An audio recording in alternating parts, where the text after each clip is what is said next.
नमस्कार, श्रेष्ठ भारत में आपका स्वागत है। मैं हूं मुक्ता सिंह।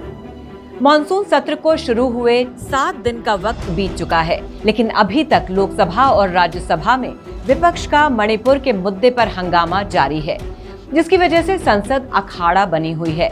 विपक्ष और सरकार आपस में भिड़े हुए हैं। विपक्ष मणिपुर को लेकर सरकार को घेरने की कोशिश कर रहा है, तो सरकार विपक्ष के दबाव के आगे झुकने के लिए तैयार नहीं है और इसी खींचतान में संसद का मॉनसून सेशन निकला जा रहा है। विपक्ष चाहता है कि प्रधानमंत्री सदन में आकर मणिपुर पर अपनी बात रखें, लेकिन प्रधानमंत्री मोदी बीच का रास्ता निकालने के बजाय विपक्ष के नए नाम का ही पोस्टमार्टम करने में जुटे हैं। विपक्षी 26 पार्टियों ने मिलकर एक नया गठबंधन बनाया है और इसका नाम रखा इंडिया, जिसका मतलब है India national development initiative alliance. विपक्ष के इस दांव ने सरकार को चारों खाने चित कर दिया है, क्योंकि अब विपक्ष हर विरोध का नाम इंडिया दे रहा है और सरकार को इस नाम की काट नहीं सूझ रही है। हाल में ही इंडिया नाम को लेकर प्रधानमंत्री मोदी का भी एक बयान सामने आया था। उन्होंने कहा कि इंडिया तो इंडिया नेशनल कांग्रेस के नाम के आगे भी लिखा हुआ है, इंडिया तो ईस्ट इंडिया कंपनी के आगे भी लिखा है, यहाँ तक कि आतंकी संगठन इंडियन मुजाहिदीन नाम में भी तो इंडिया आता है। तो इसका क्या मतलब है?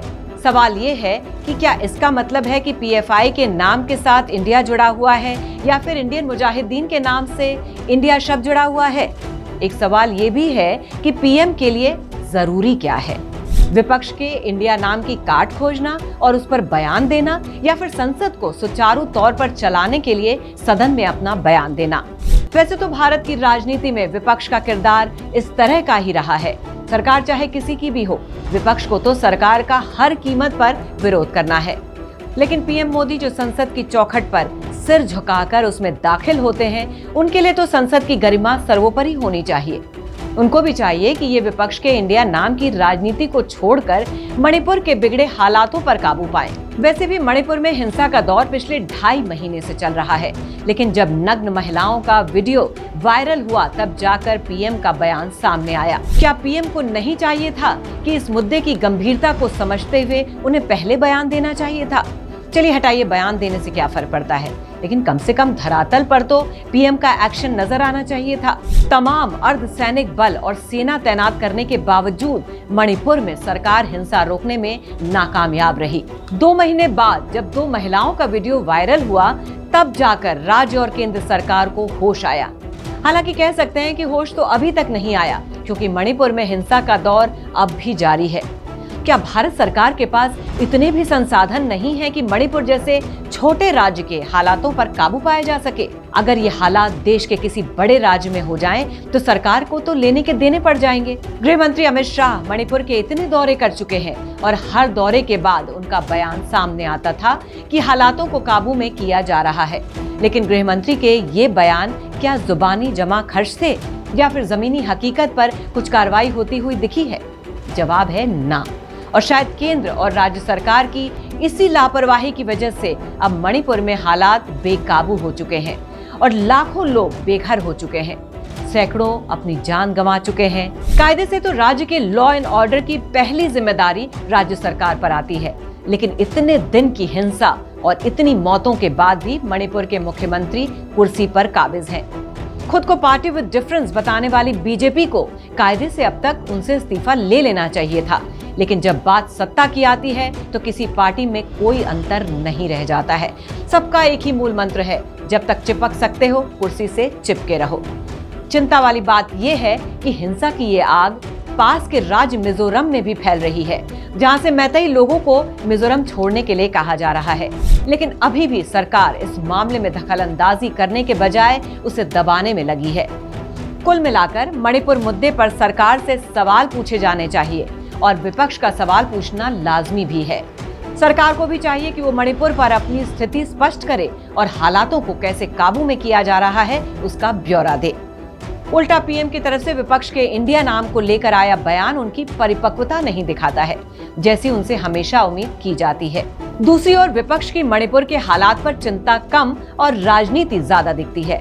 मोदी सरकार की दूसरी पारी में विपक्ष ने कई बार सरकार को घेरने की कोशिश की, लेकिन सरकार विपक्ष की गुगली पर छक्का लगाकर विरोध की बॉल स्टेडियम के बाहर भेज देती थी। अब मणिपुर की शक्ल में विपक्ष को ऐसा बाउंसर मिला है जिस पर वो मोदी सरकार को रिटायर्ड हर्ट करना चाहती है। विपक्ष का आरोप है कि मोदी सरकार विपक्ष के साथ बैठने को तैयार नहीं है। दूसरी तरफ गृह मंत्री अमित शाह और मोदी कैबिनेट के कई मंत्री बयान दे चुके हैं कि वो मणिपुर मुद्दे पर सदन में चर्चा चाहते हैं, लेकिन विपक्ष सहयोग नहीं कर रहा है। ये पहली बार नहीं है कि इस तरह के आरोप सरकार और विपक्ष एक दूसरे पर लगा रहे हो। ये परपाटी तो भारतीय राजनीति में न जाने कितने वक्त से चली आ रही है, लेकिन हर विरोध में राजनीति ही होती है। सरकार चाहती है कि वो कैसे मुद्दे पर सदन में बयान ना दे और विपक्ष यही चाहता है कि मुद्दे को कैसे ज्यादा से ज्यादा भुनाया जा सके। लोकसभा चुनाव को 1 साल से भी कम वक्त बचा है। ऐसे में मणिपुर के मुद्दे को विपक्ष इतनी आसानी से छोड़ने वाला तो नहीं है और मॉनसून सत्र हंगामे की भेंट चढ़ना तय माना जा रहा है। सदन के अंदर और बाहर सरकार का मणिपुर के मुद्दे पर विरोध किया जा रहा है, लेकिन सरकार की तरह ही मणिपुर मसले पर विपक्ष भी ज़बानी जमा खर्च ही कर रहा है। जब वो वाकई में मणिपुर को लेकर गंभीर है, गंभीरता तो न सरकार की दिखती है और न ही विपक्ष की। अगर ऐसा होता तो अब तक मणिपुर हिंसा की आग में नहीं जल रहा होता और लोगों को शरणार्थी कैंप में रहने के लिए मजबूर नहीं होना पड़ता। दुनिया की 5वीं बड़ी अर्थव्यवस्था और दुनिया के 3रे नंबर की सैन्य शक्ति रखने वाला देश क्या मणिपुर जैसे छोटे राज्य में हो रही हिंसा को काबू में रखने की कुवत भी नहीं रखता? लगता तो नहीं है, लेकिन यहाँ पर कहना जरूरी है कि मणिपुर में लगातार जारी हिंसा सरकार और विपक्ष की नीयत पर सवाल जरूर खड़ा करती है। सरकार को चाहिए कि वहां हिंसा रोकने के लिए कुछ दिन के लिए वहां पर arm forces special power act यानी AFSPA को लागू करे। मार्च 2023 में ही सरकार ने मणिपुर के कुछ और इलाकों से ये एक्ट हटाया था, जिसमें सेना को इस तरह की पावर्स दी जाती थी कि वो हिंसा को काबू में करने के लिए कठोर कदम भी उठा सकती है और उन पर अदालत में मुकदमा नहीं चल सकता। बीजेपी ने अपनी राजनीति चमकाने के लिए वहां से साल 2022 से ही AFSPA हटाना शुरू कर दिया था, जिसका नतीजा हमारे सामने है। अब इस एक्ट को हटाने के बाद दोबारा लगाना भी बीजेपी के गले की हड्डी बन गया है। वैसे मणिपुर में AFSPA ना होने की वजह से सेना के हाथ बंधे हुए हैं और वो खुलकर हिंसा फैलाने वाले लोगों पर कार्रवाई नहीं कर पा रही है, चाहे वो किसी भी धर्म या पार्टी से नाता रखते हो।